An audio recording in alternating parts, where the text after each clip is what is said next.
من الشیطان الرجیم بسم اللہ الرحمن الرحیم الحمد للہ رب العالمین والصلاة والسلام علی رسولہ النبی الکریم وعلی آلہ وصحبہ اجمعین۔ سٹیزن لیگل اکیڈمی کے بارے میں اس کے صدر اور اس کے جنرل سیکریٹری اور ہمارے معزز رکن جناب خواجہ آصف آرکیٹیکٹ صاحب نے وضاحت کر دی۔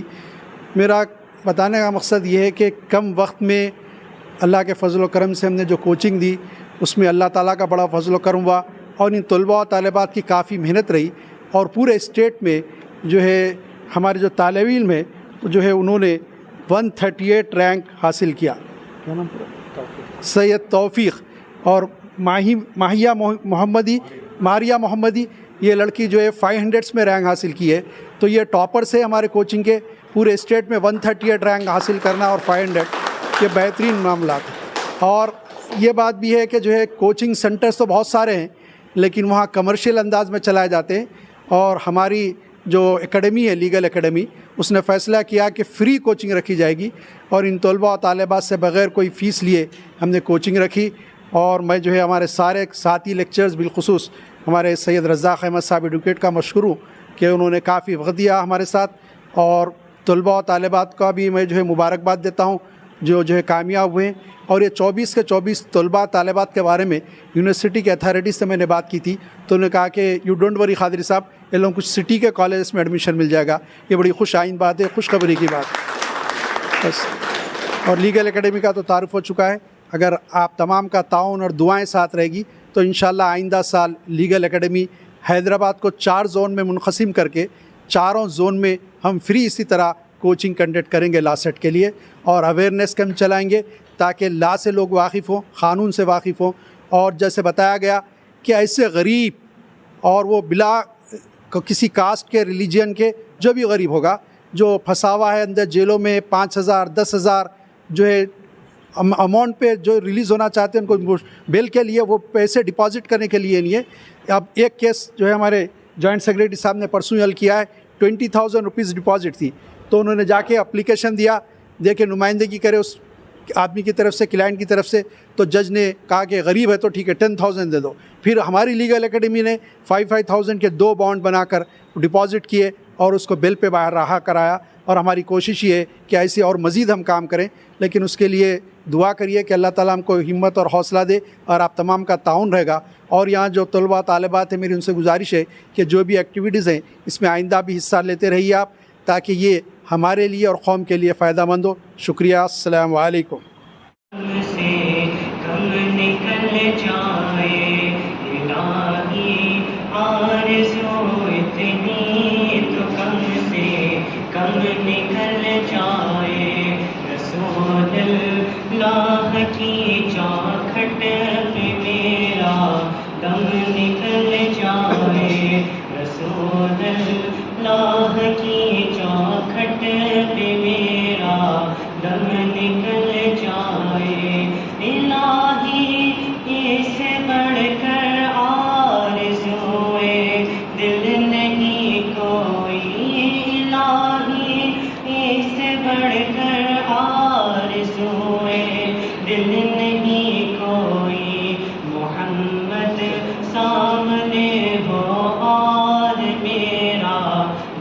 سبحان اللہ، سبحان اللہ، سبحان اللہ۔ محمد سامنے ہو اور میرا دم نکل جائے، دم آخر رسول اللہ کا دیدار ہو یا رب، دم آخر رسول اللہ کا دیدار ہو یا رب، پھر اس کے بعد چاہے دم رہے یا دم نکل، سبحان اللہ، سبحان اللہ، سبحان اللہ۔ اس کے بعد چاہے دم رہے یا دم نکل جائے۔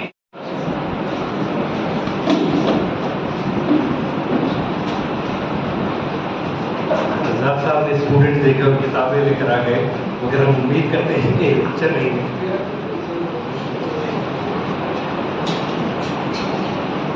السلام علیکم ورحمۃ اللہ وبرکاتہ۔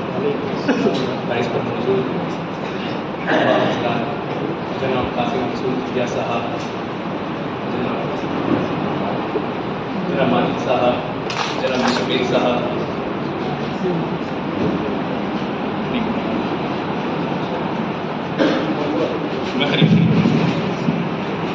جناب خواجہ آصف صاحب، جناب متین خانوی صاحب، جناب شاہ نواز صاحب اور تمام حضرات، السلام علیکم۔ آج جو عنوان ہے یونیفارم سول کوڈ، اس میں یہ ڈر بٹھایا جا رہا ہے کہ اس میں مسلمس کے پرسنل لاز میں مداخلت کی جائے گی۔ یہ یونیفارم سول کوڈ جو ہے اس میں صرف مسلمان کے شرعی یا ذاتی یا کلچرل ایکٹیویٹیز کو ہی نہیں، باقی جتنے بھی مذاہب ہیں یہاں پر ہندوستان میں بسنے والے، ان سبھی کے کلچرل ایکٹیویٹیز کے اوپر حملہ ہے۔ یہ مداخلت ہے سبھی کے لیے۔ تو میں آج تھوڑا عنوان ایسا چوز کرنا چاہ رہا ہوں، میں مسلمس کو کیا اس سے امپیکٹ پڑے گا اس کے اوپر نہیں، میں یہ بولنا چاہوں گا کہ ہندوز کو، کرسچنس کو، جیوز کو، پارسیز کو اس سے امپیکٹ کیا پڑے گا، اس تبصرے پہ میں بات کرنا چاہوں گا۔ سب سے پہلے تو ہم یونیفارم سول کوڈ میں 5 چیزیں آتی ہیں۔ پرسنل لاز ہیں، کیا ہے پرسنل لاز؟ میرج، شادی، ڈیورس، طلاق، انہیریٹنس یا جائیداد کا بٹوارا، اڈاپشن اور سکسیشن۔ یہ 5 چیزیں ہیں جو یونیفارم سول کوڈ میں آتی ہیں پرسنل لاز میں۔ اب یہاں پرسنل لاز میں اگر آپ بات کریں، سب سے پہلے میرج کے بارے میں بات کریں تو سب سے پہلے مدعا یہی اٹھایا جاتا ہے کہ میرجز، یونیفارمٹی ان میرجز۔ یہاں پر یہ بولا جاتا ہے میرج مسلمان 4 شادی کر سکے، کیونکہ نان مسلمس کے بارے میں یہ ہے۔ اب ایک ڈیٹا کیا گیا جو آپ سب کو واقف ہوئی، پالیگمی یا بائیگمی جو ہے، بائیگمی مطلب ایک اسپانس کے رکھتے ہوئے، یا شوہر ہو یا بیوی، رکھتے ہوئے آپ دوسری سے شادی کرنا یا دوسرے سے شادی کرنا، اس کو بائیگمی کہتے ہیں۔ تو یہ پالیگمی اس میں یہ آتی ہے کہ آدمی، ایک آدمی اپنے بیوی کے حیات میں دوسری بیوی سے شادی کرنا، اس کو بولتے ہیں پالیگمی۔ پالیگمی کے بارے میں بہت غلط تاثرات ہیں کہ یہ صرف مسلمانوں میں پریویل کی جاتی ہے، یہ بہت غلط چیز ہے۔ یہ ایک ڈیٹا ہے جو نیشنل فیملی سروے، یہ میرا ڈیٹا نہیں ہے، یہ گورنمنٹ آف انڈیا کی ڈیٹا ہے۔ یہ ڈیٹا 2005 میں ایک وقت کیا گیا تھا، پھر اس کے بعد ایک بیچ میں ہے، کبھی 2019 اور 20 میں کیا گیا۔ یہ آپ کو جان کر سب سے بڑی حیرانی ہوگی، سب سے زیادہ جو ریشیو ہے، جو 2005 کا سینسس تھا، آندھرا پردیش میں 3% ہندوز کے سیکنڈ میرجز تھے، جبکہ 2.1% مسلم کے سیکنڈ میرجز تھے۔ اب وہ ڈیٹا تھوڑا گھٹ گیا، 1.9% ہندوز کے ہیں آج بھی آندھرا پردیش میں، اور 1.8% ہے مسلمس کے آندھرا پردیش میں۔ اب آئیے ویسے ہی چلتے کرناٹکا کی اگر بات کریں، 3.3% ہندوز ہیں جو سیکنڈ میرج کرتے ہیں، 4.5% ہے مسلمس جو سیکنڈ میرج کرتے ہیں، پھر 1.9% جو ادرس میں آتے ہیں۔ اس کے بعد اتراکھنڈ میں بھی ویسے ہی ہے، 2.2% نان مسلمس ہیں، ہندوز ہیں جو سیکنڈ میرج کمیٹ کریں، 1.4% ہے مسلمس، 0.8% ہے other than Muslims and Hindus. اب یہ ڈسٹرکٹ وائز بھی ڈیٹا کلیکٹ کیا گیا ہے نیشنل فیملی ہیلتھ سروس سے، تو یہ بولا کہ میگھالیہ میں کئی ڈسٹرکٹس ہیں جہاں پہ پالیگمی ریٹ 20% ہے، 20% ہے ریٹ وہاں پہ پالیگمی، جبکہ 0.4% وہاں پہ مسلم آبادی ہے، 0.4، جبکہ کل وہاں پر آبادی 0.4% ہے، 1% اگر آپ دیکھیے، لیکن وہاں پر جو پالیگمی کا ریٹ ہے وہ ہے 20% ہے۔ پالیگمی اب ایک پالی اینڈری آتا جو عموماً ٹرائبلس میں پریویل کیا جاتا ہے۔ پالیگمی کے بارے میں تو آپ سنیے، پالی اینڈری کیا ہے؟ ایک شوہر، پالی اینڈری یہ ہے کہ یہاں پر ایک عورت کئی شوہر، ایک سے بڑھ کر، وہ کتنے بھی ہو سکتے، ایک سے بڑھ کر۔ اب اس کے اوپر کئی آپ جتنے بھی نارتھ ایسٹ میں اگر چل جائے، سسٹر اسٹیٹس جو ہوتے ہیں، نارتھ ایسٹ میں اگر چل جائے، وہاں پر کامن پریویل کیا جاتا ہے۔ یہ مین بیسک کانسیپٹ کیا ہے اس چیز کا؟ یہ کانسیپٹ یہ ہے عورت کو ٹرائبلس میں درجہ اونچا رکھا، تو یہ جتنے مرد حضرات سے شادی کریں گے اتنا ان کو شکار ملتا ہے، تو اتنا ان کو گھر کو پال سکتے ہیں، اتنا ہی کانسیپٹ ہے. تو یہ پریویل کیوں کیا گیا؟ ایک عورت جب گھر چلاتی انہیں کئی جگہوں سے کئی مرد حضرات سے شادی کریں گی تو اس کو اتنا شکار گھر کو لا سکتی. تو یہ اس کے اوپر، تو اس کے اوپر یہ آج بھی پریویل کیا جاتا. یہ پالیٹکس کے بارے میں اگر بولے تو مینلی یہ اب یہ نارتھ ایسٹ کی بات، اب یہ ہماچل پردیش کے بارے میں اگر بات کریں کہ نارتھ ریجن ایک ریجن ہے وہاں پر، وہاں پہ کامنلی پریویل کی جاتی ہے آج بھی. اب یہاں پر اگر ساؤتھ انڈیا میں بات کی جائے، نیلگریز اوٹی، آپ کو اوٹی اگر آپ جائیں گے وہاں پر یہ کامن پریکٹس ہے، آج بھی آپ کو ملتی ہے وہ پریکٹس. یہاں وہاں کے لوگ تقریباً شیپرڈز رہتے ہیں، شیپرڈ بکرا چلانے کا کام کرتے ہیں. یہ لوگ یہی پریکٹس کرتے ہیں. وہ کیوں کرتے ہیں کہ ان کو اتنے ہیلپرز مل جاتے ہیں. یہ پریویلنگ ہے، آج بھی پریویلنگ ہے. اس میں کوئی اب جو یہ کانسیپٹ ہے یہ کم ہوتے جا رہا ہے. ملٹیپل میرجز کے کانسیپٹ سب میں کم ہو رہا. ایسا نہیں ہے کہ صرف ایک میں ہو رہا پریویل ہو رہا، سبھی ہے. ابھی آپ ریسنٹلی ایک نیوز پڑھے تھے، مہاراشٹر میں 2 بہنیں ایک ہی آدمی سے شادی کریں، ایک ہی منڈپ میں. ریسنٹلی نیوز تھی 2 مہینے پرانی بات. اب 494 جو بولا جاتا ہے، 494 اس کا پنشمنٹ ہے. اس میں سب سے پہلی بات یہ ہے کہ 494 میں کون کمپلینٹ کر سکتا؟ صرف ایگریوڈ پرسن جو بیوی ہے، یا تو پہلی بیوی کر سکتی ہے، دوسری بیوی یا تیسری بیوی یا چوتھی بیوی، جو بھی کلائز کمپلینٹ کرنا ہے. کوئی بھی تھرڈ پرسن نہیں کر سکتا کمپلینٹ. تو جب بیوی کو اگر کوئی پرابلم ہوئی ہے تو کوئی پرابلم ہے. 494 میں صرف کمپلینٹ کرنے والے وہی شخص ہو سکتا جو ایگریوڈ پرسن ہی کمپلینٹ کر سکتا. تو وہاں پر جب یہ ڈبل میرج ہوئی تو کچھ بھی نہیں، ایف آئی آر رجسٹر ہوا، وہ لوگ بولے کہ یہ دونوں بچے کو راضی ہے، کیا کر سکتے؟ کچھ بھی نہیں. اب ہائی کورٹ میں پینڈنگ ہے، کوش ہو جاتا ہوگا. ایسے کئی انسٹنسز ہیں جہاں پر ابھی بھی پریویل کیا جاتا. میں میری زندگی میں میری 32 ایج ہے، میں آج تک نہیں دیکھا 4 شادیوں والا. اب یہاں پہ بڑے بڑے حضرات ہیں، اگر آپ لوگ دیکھیں یا نہیں دیکھیں، میں تو نہیں دیکھا ابھی تک. تو جو 4 شادیاں ہوئی،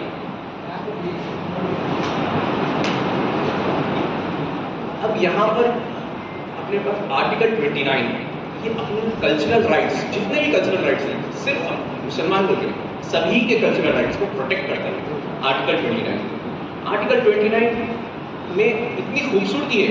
یہ ہندوستان کیا ہے، ایک بولا گیا کہ ہندوستان ایک گلدستہ ہے. بولا گیا گلدستے میں ایک باغ ہے، جیسا باغ میں کئی قسم کے پھول ہوتے ہیں. ایک کانٹوں والا پھول ہوتا ہے، خوشبو والا پھول ہوتا ہے، کلرفل پھول ہوتا ہے. یہ اتنے سارے پھول ہیں، جب وہ ساتھ ملتے جب یہ ہندوستان کی، جب تک ہندوستان کی نہیں ہے. تو آپ اگر سیکنڈری اگر بات کر رہے ہیں ہندوستان لا میں، گوا میں، اگر گوا میں کوئی ہندو شخص ہے جو 25 ایئرس کے، جس کی شادی کے بعد 25 سال کی عمر تک اگر اس کو آف اسپرنگ نہیں ہوئی، اس کی بیوی ہے سے کوئی اولاد پیدا نہیں کر سکی، تو انہیں سیکنڈ میرج کر سکتا. گوا کا لا ہے، یونیفارم سول کوڈ ہے، کامن کوڈ میں آتا ہے. اگر کوئی عورت 30 سال کی عمر تک میل چائلڈ نہیں پیدا کر سکی، نرینہ اولاد نہیں پیدا کر سکی، سیکنڈ میرج کر سکتا ہے ایک ہندو شخص. جبکہ وہیں پر کوئی کرسچن نہیں کر سکتا، مسلم، پارسی، جیو کوئی بھی نہیں کر سکتا. تو یہ پروٹیکٹڈ لاس ہے، پروٹیکٹڈ لاس ہے. یہ اتنی خوبصورتی ہے یہ چیز میں کہ سب ہے، سب کے الگ الگ کلچرل رائٹس ہیں. اب اگر اس میں اگر میرجز کی بات ہو گئی، اب سب سے زیادہ یہ بات آتی انہیریٹنس کے بارے میں. انہیریٹنس میں جو خاصا ایک ہندو انڈیوائڈیڈ فیملی کے بارے میں آپ سنے ہوں گے. ہندو انڈیوائڈیڈ فیملی، یہ ورڈ یہ صرف ہندوز، بدھسٹ اور سکھ ہی پریویل کر سکتے، کوئی باقی کے پریویل نہیں کر سکتے اس کی فیسلٹی. اس میں کیا ہوتا، ایک کرتا ہوتا، کرتا ہیڈ آف دا فیملی، اس کے اندر میں کئی بچے، ان کے پورے پیڑھیاں رہتے ہیں. اس میں ایگزمپشنس رہتے ہیں، ٹیکس ایگزمپشن. اب جیسا اگر آپ کو 2.5 لاکھ 2.5 لاکھ روپے اگر آپ کمائے، اس کے اوپر آپ کو کیا ہے، ٹیکس پے کرنا پڑتا. ایگزمپشنس آپ پورے نکال دیے گا تو آپ کا جتنا بھی ریبیٹ آ رہا ہے 2.5 لاکھ. یہ آپ اگر چلے گئے ہندو انڈیوائڈیڈ فیملی اگر ہے آپ کی، تو آپ کو کیا فائدہ ہے، آپ کا اگر 10 ممبر ہے، وہ 10 ممبروں میں پورے آپ کے پیسے بڑھ جائیں گے. تو یہ بولا جاتا ہے کہ کروڑز میرا انکم ٹیکس کا ڈیٹا ہے.